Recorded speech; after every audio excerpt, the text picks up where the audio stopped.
할렐루야. 오늘도 주님과 동행하는 행복한 하루 되시길 축복합니다.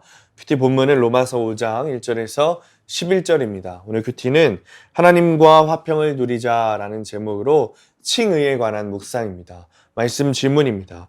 왜 더욱 구원받아야 한다고 하실까요?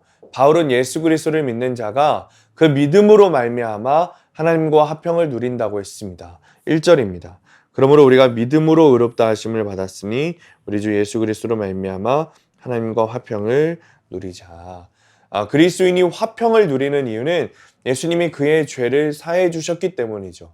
이렇게 하나님과의 관계를 회복한 성도는 그분의 영광에 이르는 큰 즐거움을 맛보게 됩니다.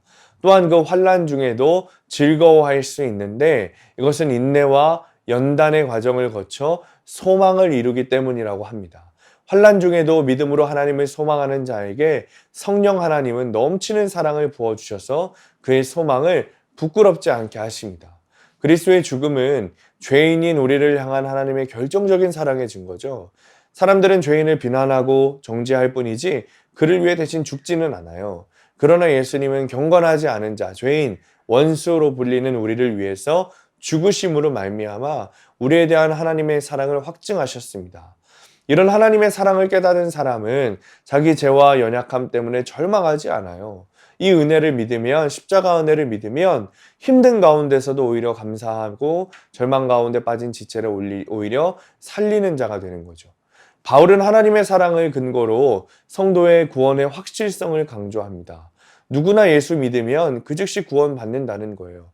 그러나 세상에서 여전히 죽음의 고통을 받아야 하기 때문에 우리에게 아직 이뤄가야 할 구원이 있습니다. 10절입니다. 곧 우리가 원수 되었을 때 그의 아들의 죽으심으로 말미암아 하나님과 화목하게 되었은즉 화목하게 된 자로서는 더 그의 살아나심으로 말미암아 구원을 받을 것이니라. 지금 예수 믿고 구원받았으나 연약한 우리는 언제든지 그 믿음을 잃어버릴 수 있다는 겁니다. 그러니 늘 믿음 지키고 성화의 가정 가운데 있어야 되는 거죠.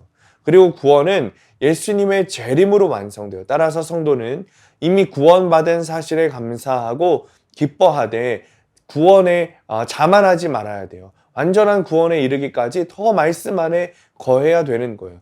또 구원받은 자는 모든 죄를 용서받았기 때문에 하나님 안에서 즐거워할 수 있다는 확신이 있는 것이죠. 적용 질문입니다.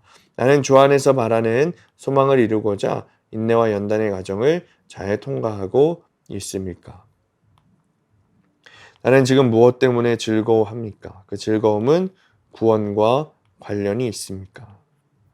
오늘의 원포인트, 구원받은 기쁨이 최고의 기쁨입니다.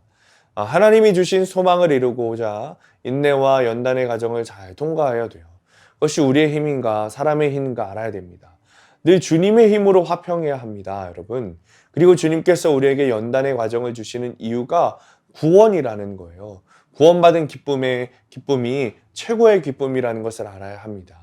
그 기쁨을 깨닫고 누리고 살기 위해서는 말씀 안에서 거하여 그 즐거움을 누려야 합니다. 오늘도 말씀을 통해 죄인인 나를 구원해 주신 주님이 주신 구원의 기쁨을 누리시게 되시기를 간절히 축복합니다. 기도하겠습니다. 주님, 구원받은 기쁨이 최고의 기쁨임을 깨닫게 하여 주옵소서. 하나님, 우리 안에 연단이 있는 이유도 하나님께서 나를 거룩의 길로 걸어가게 하시고 구원으로 이르게 하시는 계획이라는 사실을 깨닫게 하셔서 늘 그 구원의 기쁨을 누리며 살 수 있도록 우리가 말씀을 통해 살아가고 말씀을 통해 우리의 삶을 해석하고 사람을 살려내는 인생이 되게 하여 주옵소서.